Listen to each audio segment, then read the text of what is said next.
Ready ভালোবাসার আরেক নাম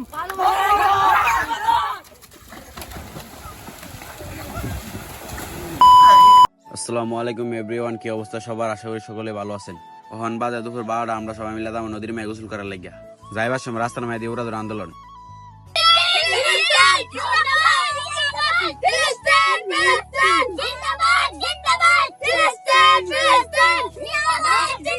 দোয়া রইল ওদের জন্য, জীবনের জন্য ভালো কিছু করতে পারে। সত্যি কথা বলতে আজকে ওয়েদারটা অনেক সুন্দর ছিল। বৃষ্টির থেকে বৃষ্টি আসার আগ মুহূর্তটা আমার কাছে অনেক ভালো লাগে। বৃষ্টির দিন কার কার কাছে ভালো লাগে প্লিজ একটু কমেন্ট করে জানাবেন। অবশ্যই চাই পড়ছি আমাদের গ্রামের লজগাড়ে। আমাদের লজগাড়ে আছে অনেক দিনের পুরানো একটি বড় একটি করই গাছ, যে গাছটি আমাদের কাছে বট গাছ নামে পরিচিত। হেসা কথা কইতে আমাদের গ্রামে ঐতিহ্য ধরে লাগছে আমাদের এই বট গাছটা। এমন একটা সুন্দর গ্রামে জন্মগ্রহণ করে আমি আসলে গর্বিত। যদি গ্রামে জন্মগ্রহণ না করতাম তাহলে এরকম সুন্দর দিন পাইলাম হইলে কই। তার আগার মধ্যে যে ছেলেটা দেখতেছি রইল আমাদের ছোট ভাই তানবীর। এর নাম তানবীর হইলে কি হয়েছে আমাদের সবার কাছে আজর নামে পরিচিত। হেরিকে আমরা আজর হুদা ওদিকে অত্তারা বৃষ্টির মাঝে উঠেছে অত্তারা টাওয়ার আগার মধ্যে।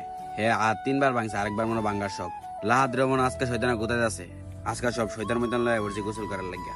বৃষ্টির দিনে গাছটার দিকে মনটা আছে ওদের সারাদিন গাছটার ভিডিও করতাম। যারা আমরা এলাকার আশেপাশে আছেন তারা একবার হলে আমাদের বট গাছটা একবার দীক্ষা দেন। যদি আমরা বট গাছটা ভালো না লাগে তাহলে আমার ভিডিওর কমেন্ট বক্সে যা মন চা তাই কেন, সমস্যা নেই। এরকম বৃষ্টির মাঝে সবাই মিলে গোসল করার মজাই আলাদা।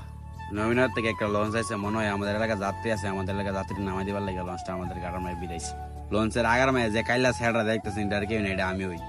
আমরা গোসল দিতাম এলে যদি কোনো একটা লঞ্চ হয় এটার আগারে তো ওইটা আমরা ফাল না দিলে আমরা ফেরত বাতাও যাবো না। এটা হুদা আমি না, আমাদের এলাকার প্রত্যেকটা ফোলা পানি গোসল দিতে আইলে লঞ্চ আইলে লঞ্চের আগার তো ওইটা ফাল দেয়।